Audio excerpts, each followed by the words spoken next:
"You're too insecure. An open marriage will save us," she sneered. So I let her try alone. Now she's back at her parents' house, begging me to take her back while I'm living the life she laughed at.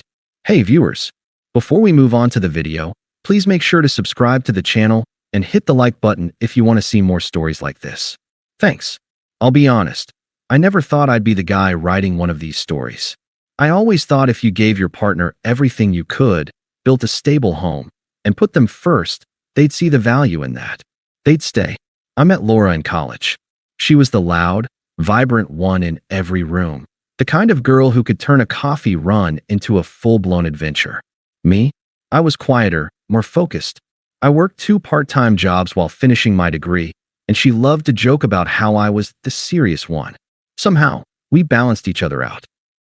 When we got married, I made a promise to myself that I'd never let her worry about security. I wanted to give her the kind of life she dreamed of, not just comfort, but freedom to chase whatever passion she had. So I worked. A lot. Nights, weekends, double shifts if I had to. While she was still figuring out her career path, I was covering the bills, the rent, the vacations she wanted us to take. At first, she seemed grateful. She'd tell her friends, "He's my rock. He always takes care of me."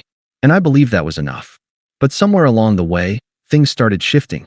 She began making comments I brushed off at first. "Don't you ever get bored of routine? Same job, same hours, same nights at home." Or, "You're always working. Don't you ever want to? I don't know, live a little." I'd laugh and say, "I'm living by making sure we have something to stand on later." She'd roll her eyes, like I didn't get it.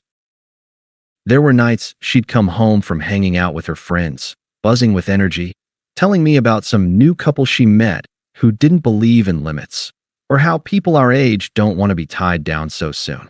I'd just listen, not thinking too much of it. I figured it was just talk. But it wasn't just talk. One night, I was sitting at the kitchen table going over bills, nothing unusual.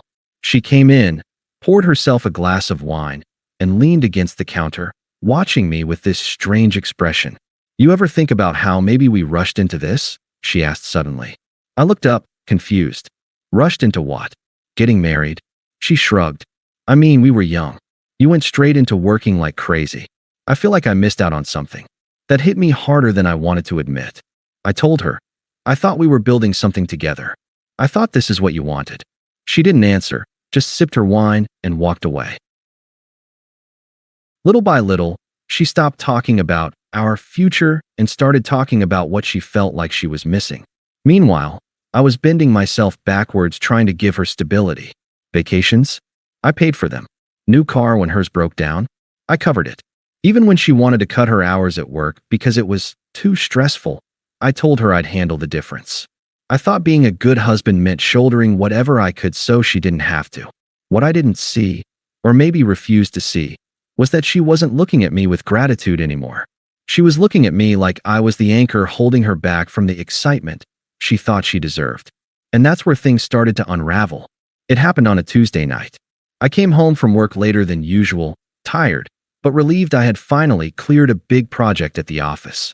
I thought maybe we could order takeout, watch a movie together, something simple. Instead, I walked into the living room to find Laura sitting on the couch with that same strange expression I'd noticed a few times before. A mix of smugness and nerves, like she'd already rehearsed what she was about to say. "Can we talk?" she asked, patting the spot next to her. I sat down, already sensing this wasn't going to be the relaxing night I'd hoped for. "What's up?" She took a deep breath, then smiled, a smile that didn't reach her eyes. "I've been thinking about us.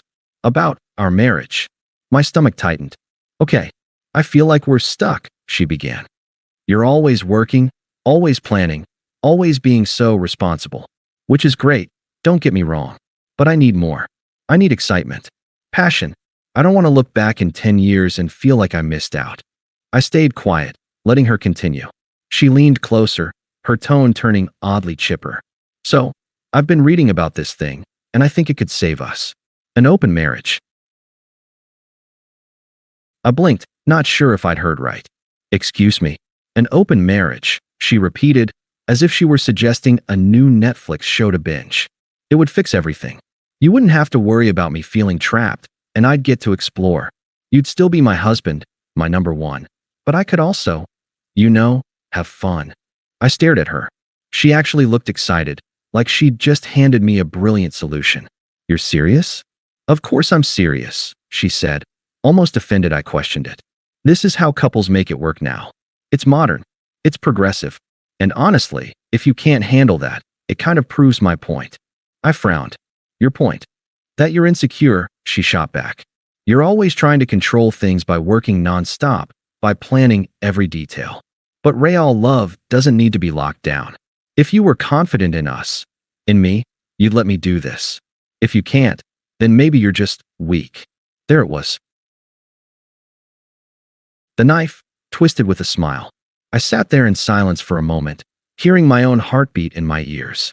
She looked at me like she'd already won, like I was supposed to break down and beg her not to do it. Instead, I stood up slowly, my voice steady. Okay. She blinked, caught off guard. Okay, what? Okay, I repeated. If that's what you think will save us, then save us on your own. Her smile faltered. Wait, what does that mean? It means I'm not doing this. You want an open marriage? Fine, but it won't be with me. Her face twisted, half angry, half disbelieving. Wow, so you just throw everything away because you're too scared to try? You're pathetic. I didn't answer. I just walked to the bedroom, started pulling out a suitcase, and began packing. Her voice followed me down the hall, shrill now, not smug. You're making a huge mistake. You're going to regret this when you realize no one else will ever love you the way I do. But I didn't argue. I didn't shout. I didn't even look back. Because in that moment, something inside me snapped into place. I knew exactly what I had to do. Within a week, I filed for divorce. No theatrics. No drawn-out fights. Just paperwork, signatures, and silence. And Laura? She didn't realize it yet, but she had just saved me, not our marriage. The day the divorce papers were filed, I half expected Laura to call me in a panic. I thought she'd realize how serious I was once the documents were in front of her. But when I dropped them off, she just rolled her eyes and said, "Fine, if that's how you want to play it." So I let her play. I moved into a small one-bedroom apartment across town. It wasn't much. The carpet was outdated, the walls were a bland beige, and the water pressure in the shower was weak, but it was mine. More importantly, it was quiet. No slammed doors. No accusations. No lectures about how I was boring or too safe. The first week was hard. I won't lie about that. After years of being with someone, you don't just snap your fingers and stop caring. I'd catch myself reaching for my phone to text her when something funny happened at work. I'd wake up and instinctively look over at the empty side of the bed. And then I'd remember. She wanted excitement, adventure, freedom. Not me. That realization stung, but it also made something else grow inside me. Resolve. I poured myself into work. Not the kind of desperate overworking I'd been doing before, where I was trying to hold up the entire relationship on my shoulders. This time, it was different. Focused. Purposeful. I stopped saying yes to every extra shift and started saying yes to things for myself. I joined a gym. I went hiking on weekends. I even signed up for a cooking class, something I'd always wanted to do but never had time for because I was too busy making sure Laura's life ran smoothly. Meanwhile, her absence created a kind of peace I hadn't felt in years. No more subtle digs about how I wasn't spontaneous enough. No more walking on eggshells when she came home in a mood. Just quiet. Of course, it wasn't completely quiet. I heard things through mutual friends. How Laura had been bragging to people that she was finally free, that she could have fun without being tied down. She started hanging out with a group of people who lived for nightlife, clubs, late nights, hookups. The kind of crowd I knew would eat her alive eventually. At first, it made me angry, hearing that she was painting me as the villain, as the dull husband who just couldn't handle her light. But anger doesn't last forever when you don't feed it. Eventually, I just stopped caring. What surprised me most was how little I missed her once the initial shock wore off. I thought I'd feel lost without her. Instead, I started to realize how much of myself I'd lost with her. One night, a buddy from work came over for beers. We sat on my mismatched furniture, watching the game, and he said, "Man, you look better than you have in years. Happier. What happened?" I laughed. "I got divorced." He raised his bottle. "Well, damn. Guess it was the right call." And for the first time in a long time, I knew he was right. Laura thought she had me pegged as the safe, predictable guy who'd never leave. But I was gone, and I wasn't looking back. I didn't reach out to Laura. I didn't check up on her social media. I didn't ask mutual friends how she was doing. But the thing about people like her is, even if you're not looking for the drama, it finds you anyway. It started with a text from a mutual friend, Jenna, a couple of months after the divorce. Hey, just a heads up. Laura's been telling people some messed up stuff about you. She's saying you couldn't satisfy her, that you were jealous and controlling. Honestly, it's embarrassing how loud she's been about it. I didn't respond. What was there to say? People believe what they want to believe, and I wasn't about to run around defending myself. Silence was my best weapon. But then the stories kept trickling in. Apparently, her open marriage experiment didn't go the way she thought it would. She dove headfirst into the nightlife scene. New guys every week, parties every weekend, selfies with people who looked like they'd forget her name the next morning. At first, she seemed thrilled. She told everyone she'd never felt more alive. But the shine wore off fast. One of the guys she was seeing turned out to be in a long-term relationship himself. His girlfriend found out and blasted Laura all over social media, calling her a homewrecker. Screenshots, names, receipts, the works. Suddenly, the comments under Laura's pictures weren't heart emojis anymore. They were insults. Another guy she bragged about dating? He borrowed money from her and then ghosted her completely. She tried to call him out publicly, but instead of support, people laughed at her for being naive enough to fall for it. Even her own friends, the ones who used to hype her up for being wild and free, started drifting away. Nobody wants to babysit the person who's crying at 3 a.m. because her hookup didn't text back. Meanwhile, her job performance slipped. She started missing shifts, calling in sick after late nights. Management noticed. She didn't get fired, but she got demoted, and everyone knew why. By the time I heard she'd moved back in with her parents, I wasn't even surprised. Jenna told me Laura spun it as taking time to reset and save money, but everyone knew the truth. She couldn't afford rent anymore. And while all of that was happening to her, my life was finally settling into something I actually enjoyed. I got promoted at work, a position I'd been aiming for but never had the energy to pursue while I was drowning in her chaos. I bought a reliable used car outright, no loan. I'd built up a decent savings cushion. And maybe best of all, I felt light. I didn't realize how heavy it had been, carrying a partner who treated me like an accessory instead of a husband. Now, I came home to peace. I spent weekends how I wanted. I was getting healthier, stronger, more confident. I wasn't chasing anyone's approval anymore. And just when I thought I'd closed that chapter for good, the first message came. From Laura. The first message came late at night. Hey, been thinking about you.